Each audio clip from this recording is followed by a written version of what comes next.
I want to go on retirement. Seriously. Wow. Okay, and then we can finish a couple of books and all of those good Wow. things. From these generations that we're talking about, obviously excluding the alphas now, I need to appoint a CEO for my business. Okay, out of these generations, which generation would you recommend I go and pick my new CEO from?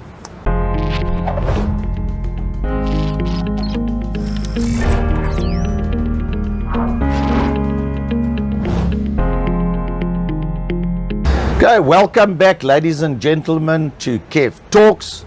As promised, we're going to be chatting to Lily Lau from Directive Communication, one of the key thought leaders in generations in Malaysia. Lily, thank you again for session 4, series 1, and for joining me on Kev Talks. Thank you very much for joining. Thank you, Kevin, for inviting. Pleasure to be back. Always. Lily, today we're going to be chatting generations. Okay. Okay. And generations in business and so forth. I was watching an interesting article or video on Facebook the other day with Jack Ma, founder of Alibaba. Okay. And he clearly said that, and I'm using myself as a reference point, between 50 and 60, do what you are good at, okay? And work for the young people. All right, Okay. so focus on what you're good at and work for the young people. Now, in today's business world, when we talk about young people, which generations would Jack Ma be referring to? Well, I believe he refers to Gen Y. Okay. Yeah. All right. Yeah. And based on the current situation, right, Gen Y is the really, the generation that's in the market working, and the oldest Gen Y is in their mid-30s.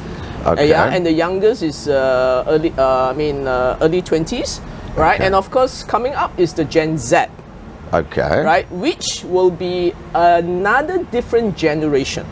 Okay. Right? We have been talking so much, and people have been complaining so much about Gen Y, but now the up and coming ones are the Z. Okay, so Gen Z. Okay. And I always ask this question, is what happens after Gen Z? What's coming after Gen Z? Gen Alpha. Gen Alpha. Okay, we'll get to that now. Yeah. Now, ladies and gentlemen, and Lily, I've got a 29-year-old son. I've got a 12-year-old daughter.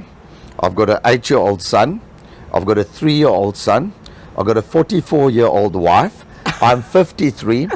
I've got twin grandkids of 8 Ooh. and a baby grandkid of 2. So I think we spread Multi-generational. multi-generation. Yeah.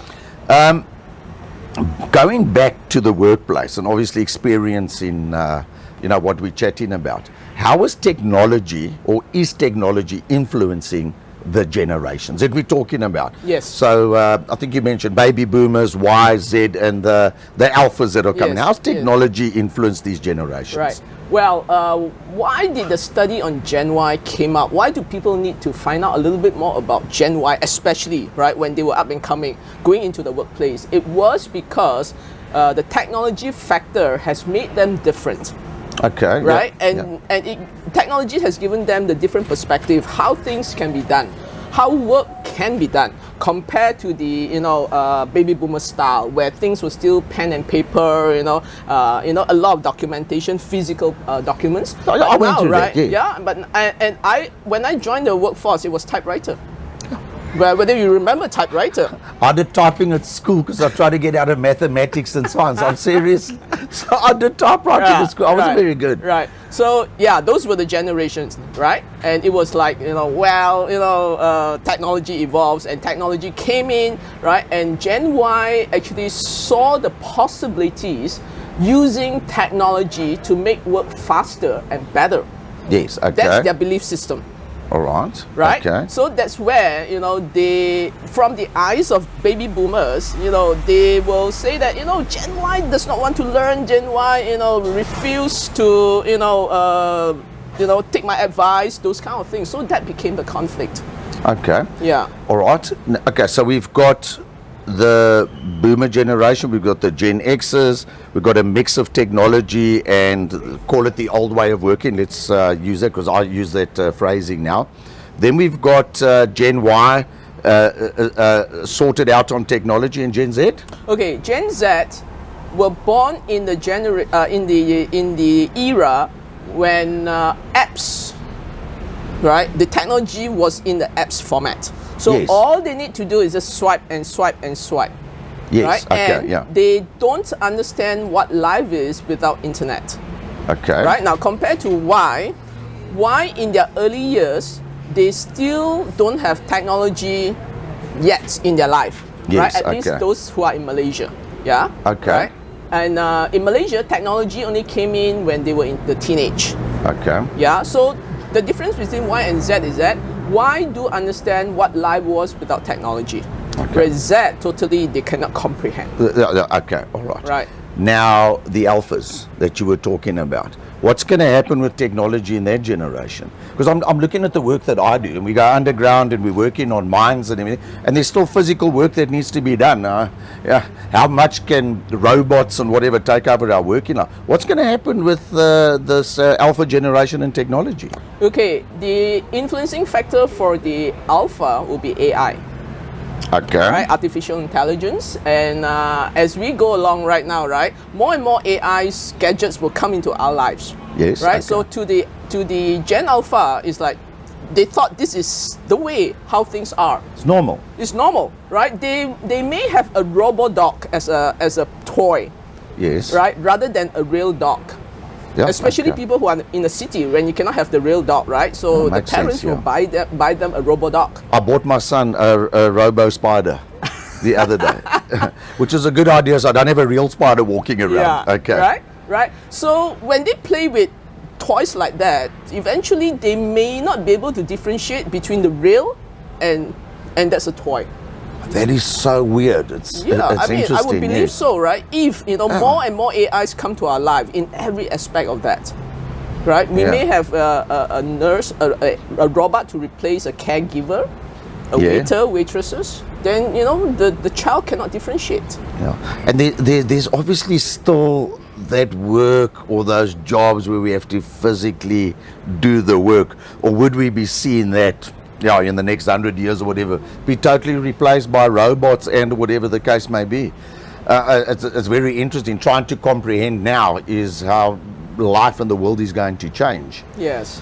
Last question before we finish off today, Lily.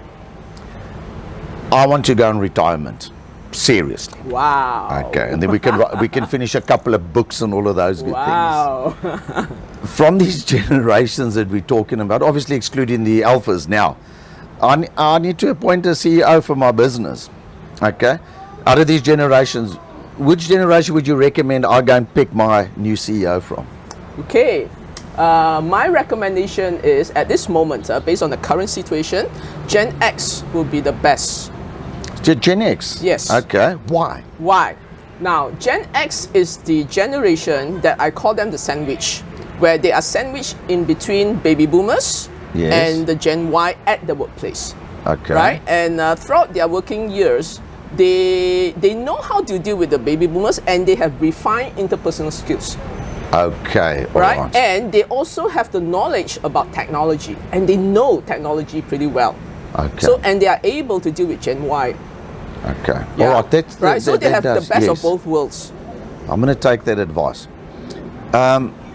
Before we go, Lily, millennials. What are millennials and why are they called millennials? Because we now got Y, we got Z, we got X, we got boomers. Where does this millennium generation fit in? Well, it's a very good question, Kevin. It has been pretty confusing. Okay. Yeah? Now, in the past, by US definition, the Gen Y was born from 1981 to year 2000. That was the old definition, Okay. right? And millennials, because they crossed the millennium, year 2000 mark. Yeah. Okay. Yes. right? Okay. Then somehow along the line, in the past few years, the definition for Gen Y was shortened. So Okay. now if you Google, right, the Gen Y was born from 1981 to 1994. And Gen Z came from 1995 to 2012. Okay. So Interesting. based on this current definition, right, it is Z and no longer Y that was born past the year 2000. Okay, But, very interesting. Yeah, not many Okay. people is aware of that. Okay, great stuff. So in general, when people use the word millennials, it is referred to Gen Y. To Gen Y. But if you go by that definition, to me it is Gen Z. Okay, all right. Right, Okay, great right. stuff. And in your journals, books, and whatever, that'll be nicely explained. Okay, all right. Lily, we'll say our final thanks to you now. Ladies and gents, we've completed a series 1 with Lily. We're kicking off series 2 in 3 weeks' time, and that is the leadership factor, where we're going to bring everything we've discussed in series 1 into series 2, focusing on leadership, colored brain, emotional drivers, the generations, and how we set up leadership frameworks, select leaders, etc. It's going to be extremely interesting as I'm hunting for the CEO and the leaders in my business. So Lily, once again, thank you ever so much for joining me. It's always great working with you. My pleasure. Really do appreciate it. My pleasure. Okay, follow my page and subscribe here. And we'll see you on the next turn, series 2. And please be COVID safe.